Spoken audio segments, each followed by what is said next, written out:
આગળ સમાચારમાં વાત કરીએ તો ભાવનગરના તળાજામાં જૂથ અથડામણની ઘટના બની છે। ભાવનગરના તળાજામાં જૂથ અથડામણની ઘટના બની। શોભાવડ ગામે બે સમાજના લોકો વચ્ચે બબાલ થઈ। બે જૂથ વચ્ચે સામસામે મારામારી થઈ હતી। મારામારીમાં 15થી વધુ લોકો ઘાયલ થયા છે।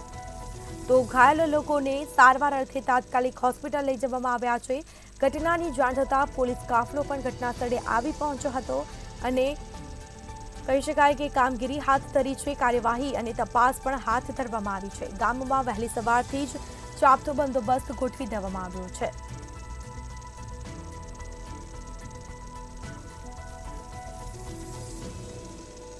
તો સમાચાર સામે આવી રહ્યા છે। ભાવનગરના તળાજામાં જૂથ અથડામણની ઘટના બની।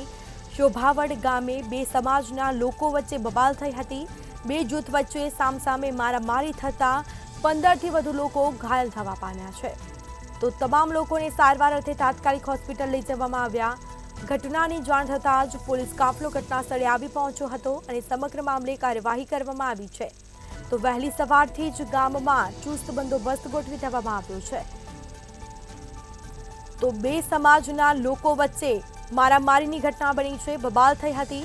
જેના કારણે આ ઘટના બની તે કારણ અકબંધ જાણવા મળેલ છે, પરંતુ હાલ પોલીસે સમગ્ર મામલે તપાસ હાથ ધરી છે। તો શોભાવડ ગામે બે સમાજના લોકો વચ્ચે બબાલ થતાં જ મારામારીની ઘટના બની, જેમાં 15થી વધુ લોકો ઘાયલ થવા પામ્યા।